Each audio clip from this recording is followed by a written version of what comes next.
Hey everyone, कैसे हो सभी। मैं अंशु आप सभी का स्वागत एवं अभिनंदन करता हूं अपने इस यूट्यूब चैनल में, जिसमें कि आज जो है हम कोशिका द्रव्य के MCQ क्वेश्चन लगाएंगे। ठीक है, तो अब हम स्टार्ट करते हैं। पहला क्वेश्चन क्या कह रहा है?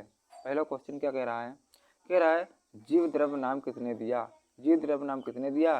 पुरकिंजे ने, हुक या स्वान एक शर्मा। तो जीव द्रव्य नाम किसने दिया था? पुरकिंजे ने दिया था। क्वेश्चन नंबर दूसरा क्या कह रहा है? पादप एवं जंतु कोशिकाओं में पाया जाता है। कोशिका भित्ति, गॉल्गी बॉडी, क्लोरोप्लास्ट या फिर प्रोटोप्लाज्म। तो पादप एवं जंतु कोशिकाओं में क्या पाया जाता है? पादप एवं जंतु कोशिका में प्रोटोप्लाज्म पाया जाता है, इसलिए इसका ऑप्शन नंबर डी सही हो जाएगा।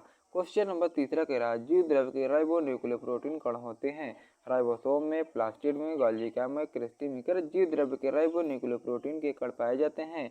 किसमें पाए जाते हैं? राइबोसोम में पाए जाते हैं, इसलिए इसका ऑप्शन नंबर ए सही हो जाएगा। क्वेश्चन नंबर चौथा क्या कह रहा है? किस तत्व की मात्रा प्रोटोप्लाज्म में सर्वाधिक होती है? हाइड्रोजन की, ऑक्सीजन की, नाइट्रोजन की, कार्बन की। तो इसलिए इसका ऑप्शन नंबर बी सही हो जाएगा, यानी कि ऑक्सीजन की मात्रा प्रोटोप्लाज्म में सर्वाधिक होती है। अगला क्वेश्चन कह रहा है कि प्रोटोप्लाज्म का सामान्य पीएच वैल्यू होता है 7.8, 6.8, 5, 6.5। तो प्रोटोप्लाज्म का सामान्य पीएच वैल्यू कितना होता है? 6.8 होता है, इसलिए इसका ऑप्शन नंबर बी सही हो जाएगा। क्वेश्चन नंबर छठवां क्या कह रहा है? साइक्लोसिस है कोशिका के भीतर साइटोप्लाज्म की वृत्तीय गति, प्रोटोप्लाज्म के ऊपर की ओर तथा नीचे की ओर गति, न्यूक्लियर प्लाज्म की टू एवं फ्री गति, उपरोक्त में से कोई नहीं। तो छठवीं का कौन सा हो जाएगा? तो छठवीं का ऑप्शन नंबर ए सही हो जाएगा। कोशिका के भीतर साइटोप्लाज्म की वृत्तीय गति करता है, इसलिए इसका ऑप्शन नंबर ए सही हो जाएगा। क्वेश्चन नंबर सातवां कह रहा है शब्द साइटोप्लाज्म तथा न्यूक्लियर प्लाज्म किसके द्वारा दिए गए हैं? Purkinje, Strasburger, Brown, Fleming. इसलिए इसका ऑप्शन नंबर कौन सा हो जाएगा? साइटोप्लाज्म तथा न्यूक्लियर प्लाज्म किसके द्वारा दिए गए थे? स्ट्रासबर्गर के द्वारा दिए गए थे। किसके द्वारा दिए गए थे? स्ट्रासबर्गर के द्वारा दिए गए थे। क्वेश्चन नंबर आठवां क्या कह रहा है? क्वेश्चन नंबर आठवां कह रहा है उच्च पौधों में एक कोशिका से समीपस्थ कोशिका में साइटोप्लाज्म की निरंतरता बनी रहती है। एपोप्लास्ट द्वारा, क्लोरोप्लास्ट द्वारा, ल्यूकोप्लास्ट द्वारा, सिम्प्लास्ट द्वारा।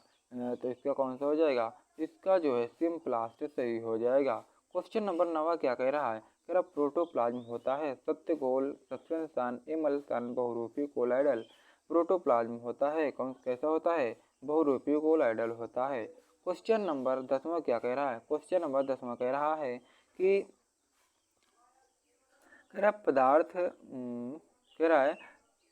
कि पदार्थ जो साइटोप्लाज्म का 80% भाग बनाता है तथा उसका विशिष्ट रचना होती है। प्रोटीन, वसा, लवण, जल। इसका कौन सा ऑप्शन हो जाएगा? 10वीं का ऑप्शन नंबर बी सही 10वीं का ऑप्शन नंबर डी सही हो जाएगा। क्या हो जाएगा? जल सही हो जाएगा। क्वेश्चन नंबर 11 क्या कह रहा है? क्वेश्चन नंबर 11 कह रहा है कोशिका के भीतर उसके विविध प्रकार के कार्यकलापों का मुख्य क्रियास्थल है अथवा केंद्रक के कार्यों के लिए आवश्यक प्रोटीन किसमें निर्मित होती है? केंद्रक में, प्लाज्मा झिल्ली में, माइटोकॉन्ड्रिया में, कोशिका द्रव्य में। इसका कौन सा ऑप्शन हो जाएगा? इसलिए इसका ऑप्शन नंबर डी सही हो जाएगा। कौन सा? इसका ऑप्शन नंबर डी सही हो जाएगा। क्वेश्चन नंबर 12 क्या कह रहा? जंतु कोशिका में प्रोटीन संश्लेषण होता है केवल साइटोप्लाज्म में, माइटोकॉन्ड्रिया तथा साइटोप्लाज्म में, नाभिक तथा साइटोप्लाज्म में, न्यूक्लियन पर जुड़े राइबोसोम से। इसका कौन सा ऑप्शन हो जाएगा? 12वें का ऑप्शन नंबर बी सही हो जाएगा। क्या सही हो जाएगा? माइटोकॉन्ड्रिया तथा साइटोप्लाज्म में सही हो जाएगा। क्वेश्चन नंबर आज इस क्लास का अंतिम क्वेश्चन देखते हैं। क्वेश्चन नंबर 13 क्या कह रहा है? क्वेश्चन नंबर 13 कह रहा है कि जीव द्रव्य जीवन का भौतिक आधार होता है। डैश की मान्यता किसने प्रस्तावित की थी? हक्सले, कॉर्टी, हार्डी, मेल्पे की। कह रहा जीवन का भौतिक आधार होता है। क्या होता है? जीव द्रव्य जीवन का भौतिक आधार होता है। किसने कहा था? तो ये जो है हक्सले नामक वैज्ञानिक ने कहा था। क्या कहा था? कि जीवन का भौतिक आधार होता है। जीव द्रव्य का जीवन का भौतिक आधार होता है।